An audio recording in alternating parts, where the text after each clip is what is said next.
नमस्कार, मैं अंकित मिश्रा, आपका गाइडर मोटिवेटर। मैंने आपसे बताया था कि मैं नेक्स्ट वीडियो में आपके लिए स्लैब से रिलेटेड, सोर्सेस से रिलेटेड वीडियो बनाऊंगा। तो उसी टॉपिक को आगे बढ़ाते हुए हम आज बात करने जा रहे हैं slab, that means tax rate के बारे में बात करने जा रहे हैं। ठीक है, तो बात क्या करने जा रहे हैं, हमने आपसे बताया था कि नेक्स्ट वीडियो में बताएंगे हम लोग टैक्सेस के स्लैब के लिए, और एक हम आपको न्यूमेरिकल बताएंगे कि न्यूमेरिकल में क्या है, दैट मीन हम कैसे इसको शो करेंगे, कैसे क्या चीजें होंगी, वो आपको बारे में इसके आगे बताया जाएगा। तो देखते हैं क्या है।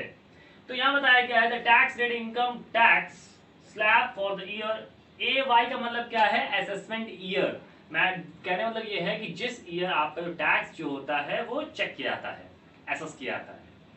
अब यहाँ बात हो रही है कि पहला पॉइंट है, हमने आपसे बताया था लास्ट लेक्चर में, देख लीजिएगा कि मैंने जो आपको बताया था ना कि कौन कौन लायबल होता है पे करने के टैक्स, तो उन्हीं को देखते हुए बात करते हैं। पहला कौन था, एक पर्सन, इंडिविजुअल पर्सन था। तो यहाँ पर उसी टॉपिक बात होगी कि इंडिविजुअल पर्सन को लेते हुए यहाँ पर तीन कैटेगराइज में बताई थी आपसे। एक था लेस देन 60 इयर्स, एक था 60 to 80 और एक था अबव 80। ठीक है, तो पहले उसी टॉपिक बात करेंगे।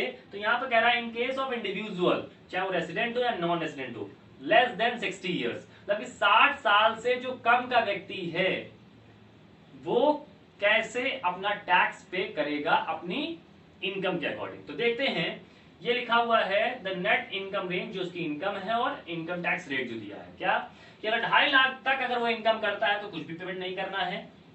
2.5 लाख 1 रुपए से लेकर 5 लाख तक 5%, 5 लाख 1 रुपए से लेकर के 10 लाख तक 20%, और 10 लाख से ज्यादा होगा तो 30%। तो ये वो कंडीशन थी जहां पर वो व्यक्ति 60 साल से कम था। उसके साथ साथ यहां पर दिया गया है कि HUF, तो इसके साथ यही सेम स्लैब इसमें भी फॉलो करता है। जैसे क्या, HUF क्या होता है, हिंदू अनडिवाइडेड फैमिली, जहां पर पूरी फैमिली एक साथ मिल करके एक बिजनेस कर रही होती है। फिर होता है AOP, BOI और कोई अदर टाइप की जो आर्टिफिशियल जुडिशियल जो पर्सन होते हैं, उनके लिए भी यही सेम स्लैब काम करता है। इसलिए मैंने दोनों को एक साथ शो कर दिया है। ठीक है ना। अब यह बात करते हैं कि 60 साल से कम की बात तो हो गई, अब बात करते हैं 60 साल से ज्यादा और 80 साल से कम, जिनको कहते हैं हम लोग सीनियर सिटीजन। तो इनका मैंने NTR लिख दिया है, that mean net income range, sorry IR। ठीक है, तो नेट इनकम रेंज और इनकम टैक्स रेट, ये मैंने लिख दिया, शॉर्ट में लिख दिया है। अब यहाँ पर भी स्लैब देख लेते हैं कि यहाँ पर 2.5 लाख था, यहाँ पर कितना तक है, 3 लाख, 3 लाख तक नील हो जाएगा। यहाँ पे 2.5 से 5 था, यहाँ पर कितना होगा, 3 लाख 1 से 5 लाख तक 5%, 5 लाख 1 से 10 लाख तक 20%, और 10 लाख से ज्यादा कितना हो जाएगा, 30%। तो ये तो दो के अकॉर्डिंग था, 60 साल से कम और 60 से 80 के बीच में। अब बात करेंगे हम लोग कि 80, दैट मीन्स कौन से, सुपर सीनियर सिटीजन के बारे में बात करेंगे। ठीक है ना, तो उसका स्लैब देखेंगे हम लोग आगे की तरफ, तो कैसे बनता है अब देखते हैं।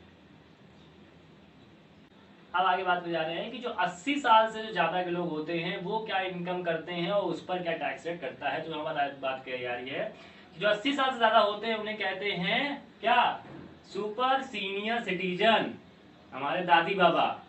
ठीक, तो वही क्या कह रहे हैं कि वो क्या इनकम कमाएंगे तो उन पर उनको क्या टैक्स देना पड़ेगा, उसकी बात कर रहे हैं। तो यहाँ कहा गया है कि अगर हमारे बाबा जी 5 लाख रुपए तक कमाते हैं तो कुछ नहीं देना है, बच गए। फिर कह रहा है 5 लाख 1 रुपए 10 लाख तक 20% देना है, और 10 लाख से ज्यादा कमाते हैं तो 30% देना है। ठीक, ये तो स्लैब था हमारा, तीनों केसेस के बारे में बता दिया। लेकिन इन तीनों केसेस के अलावा और क्या देना होता है, तो यहाँ पर क्या है कि प्लस सरचार्ज देना होता है। कि अगर कोई पर्सन की इनकम टैक्स देगा, कब, 10% देगा, लेकिन कब देगा, जब वो 50 लाख से ज्यादा कमा रहा होगा। ठीक, उसके बाद अगर वो 1 करोड़ से ज्यादा कमाता है तो 15% देगा, 2 करोड़ से ज्यादा कमाता है तो 25% देगा, और हेल्थ एंड एजुकेशन पर 4% तो देना ही देना है। क्लियर हो गई इतनी चीज। तो ये पहला था हमारा, जो इंडिविजुअल पर्सन की 3 कैटेगरीज थी। पहली कैटेगरी क्या थी, जिसमें 60 साल से कम की बात थी, मैंने बता दिया। 60 से 80 साल की बात थी, बता दिया। और 80 से जो ज्यादा की बात थी उनको बता दिया। ठीक, अब आगे बात कर लेते हैं हम लोग, जैसे मैंने आपको बताया था कि कोऑपरेटिव सोसाइटी के लिए क्या होगा टैक्स स्लैब। ठीक, तो उसमें क्या है कि 10,000 रुपए तक आपको 10% देना है, 10,000 से 20,000 तक 20% देना है, और 20,000 से ज्यादा कमाते हैं तो आपको 30% देना पड़ेगा। ठीक, उसके साथ साथ आपको सरचार्ज देना है कितना, कि अगर आप 1 करोड़ से ज्यादा कमाते हो तो 12%, और हेल्थ एजुकेशन तो 4% देना ही देना है। तो आप देख रहे हो कि हेल्थ एजुकेशन तो आप दे ही रहे हो, वो तो देना ही देना है आपको। उसके बाद बात कर लेते हैं कि थर्ड क्या है कि पार्टनरशिप, एंड फोर्थ है लोकल अथॉरिटी। मैंने इन दोनों को एक साथ इसलिए यहाँ पर शो किया हुआ है क्योंकि इन दोनों का स्लैब रेट सेम है, ठीक है ना। तो जो दोनों का टैक्स लग रहा है वो दोनों का क्या है, सेम। तो यहाँ पर क्या है 30% टैक्स। अगर पार्टनरशिप के अकॉर्डिंग बात करें तो पार्टनरशिप में एलपीपी क्या लिखवाया था मैंने, पार्टनरशिप का जब लास्ट वाला देख लेना वीडियो, उसमें क्या था कि लिमिटेड, क्या था, लिमिटेड लाइबल पार्टनरशिप। तो इसमें क्या है कि 30% की पार्टनरशिप होगी, और अगर लोकल अथॉरिटी है तो 30% टैक्स देना पड़ेगा। क्लियर हो गया। सरचार्ज और हेल्थ एजुकेशन दोनों को देना ही देना है। क्या है सरचार्ज, 12% इनकम टैक्स देना है जो 1 करोड़ से ज्यादा होते हैं, और हेल्थ एजुकेशन देना है 4% of income tax plus surcharge. Clear हुआ इतनी चीज। तो ये चीजें थी। अब एक और बचा हुआ है जो है कंपनी, ठीक है। तो अब उसके बारे में दिखाने जा रहे हैं, बताने जा रहे हैं, और वो हमारा लास्ट टॉपिक है। उसके बाद बात करेंगे सोर्स के बेसिस पर और एक एग्जांपल के बेसिस पर, ठीक है ना। तो आगे बात करते हैं कंपनीज। तो कंपनीज में क्या मैंने बताया कि कंपनीज बेटा आपकी 2 होती हैं, एक होती है डोमेस्टिक और एक होती है फॉरेन। तो डोमेस्टिक वाले के बारे में टैक्स स्लैब ये है और फॉरेन वाले में ये है। तो डोमेस्टिक वाले में क्या है कि ये हमारा दिया गया है वो अकॉर्डिंग टू सेक्शंस दिया गया है। अब सेक्शंस के बारे में आपको आगे बताऊंगा, जब मैं आगे वीडियोस बताऊंगा कि सेक्शंस कौन से सेक्शंस में कौन कौन सी चीजें आती हैं। तो यहाँ पर सेक्शंस दिए गए हैं 115 B A, 115 B A, 115 B A B. तो इनके अकॉर्डिंग सेक्शन 115 बी ए के अकॉर्डिंग 25% टैक्स रेट है, सरचार्ज 7% से 12% है। 115 बी ए के अकॉर्डिंग टैक्स रेट 22% है, सरचार्ज 10% है। फिर 115 बी ए बी के अकॉर्डिंग 15% है और सरचार्ज 10% है। ठीक, अदर, अब यहाँ पे और कुछ भी बताया गया है कि सेकंड शेड्यूल के अकॉर्डिंग टू फिनेंस एक्ट 2020 के अकॉर्डिंग, जो नया शेड्यूल बना हुआ है उसके अकॉर्डिंग 25% टैक्स रेट करेगा और सरचार्ज 7 से 12% करेगा। और अदर कोई केसेस होते हैं तो 30% टैक्स रेट होगा जिसमें सरचार्ज आपका 7 से 12 होगा, और हेल्थ और एजुकेशन वाले में तो 4% देना ही देना है ही। फिर बात करते हैं फॉरेन वाले में। फॉरेन वाले में आपको 40% टैक्स रेट देना ही देना है, ठीक है ना। इसमें कोई स्लैब नहीं, डायरेक्टली बताया गया, प्लस सरचार्ज और एजुकेशन देना है। ये चीज क्लियर हो गई। तो हम लोग अब एक्सप्लेन करने जा रहे हैं हम लोग टैक्सेस के बारे में with the help of numerical, ठीक है, कि कैसे उस चीज का एक्सप्लेनेशन किया जाता है, कैसे उसका स्लैब के अकॉर्डिंग सारा काम किया जाता है। तो सबसे पहले हम लोग ये बात करेंगे कि अकॉर्डिंग टू 60 इयर्स बिलो, जो 60 साल से कम के व्यक्ति हैं वो कैसे टैक्सेशन का पेमेंट करते हैं उसकी कैलकुलेशन करते हैं, ठीक है। तो लिखते हैं, पहला पॉइंट है हमारा बिलो 60 इयर्स। सपोज दैट कि मान लेते हैं कि उसकी पर्सन की इनकम 7,30,000 रुपीज है, ठीक है। तो हमने कैसे बात की थी कि जो उसकी इनकम होगी वो इस तरफ लिखेंगे, उसके बाद जो फिर जो टैक्स होगा वो इस तरफ लिखेंगे, दैट मीन्स रेट यहां पर लिख लेंगे, और फिर जो टैक्स का पेमेंट करना है वो इस तरफ लिखेंगे।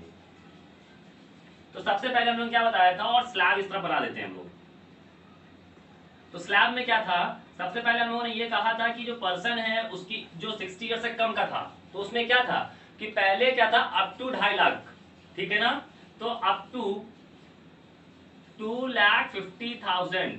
तो अब देख लेते हैं कि 7,30,000 है, 2.5 लाख तक का हमको बिल्कुल भी पेमेंट नहीं करना है, नील। तो ये भी टैक्स भी नील हो जाएगा।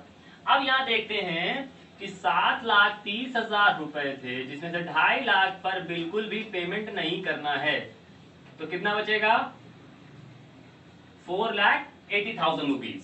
उसके बाद बात कर लेते हैं कि यहां पर सेकंड में क्या था कि 2,50,001 रुपीज से लेकर के 5 लाख रुपीज तक हमको कितना पेमेंट करना था, 5% का। अब यहां पर देख लो कि 2.5 लाख तो ये हो गया, अब यहाँ पर 4,80,000 बचाओ, इसका डिफरेंस कितना है देखो, डिफरेंस है 2.5 लाख। तो 2.5 लाख पर हमको पेमेंट कितना करना है 5%। तो 2.5 लाख का जो 5% का जो पेमेंट बनेगा जाकर के वो कितना बनेगा 12,500 रुपए। लेकिन अब ध्यान रखना 4,80,000 में 2.5 लाख और कम हो गए, 0,000,081 कितना बचा 2,30,000। तो अब यहां पर जो थर्ड था वो क्या था 5 लाख 1 में से 10 लाख रुपीस तक का जो पेमेंट करना है उस पर कितना पेमेंट करना था लोगों को 20%। लेकिन अब बचा कितना हमारे पास 2,30,000 का पेमेंट हमारे पास बचा हुआ है, तो 2,30,000 का ही पेमेंट करेंगे। ठीक है, तो 2,30,000 का जो 20% निकल के आएगा वो निकल के आएगा 46,000 रुपीज।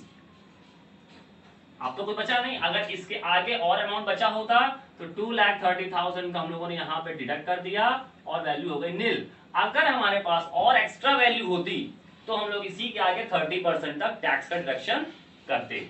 अब हम लोग इसी टैक्स को ऐड कर लो, तो जो टैक्स को ऐड करोगे तो ऐड करने में कितनी वैल्यू आ रही है 0,0585। तो 58,500 टोटल हमारा टैक्स बना। टैक्स बनने के बाद इसमें ऐड क्या कर देंगे एजुकेशन सेस, वो कितना परसेंट था 4%। तो 58,500 का 4% निकालो, निकल के आएगा 2,340।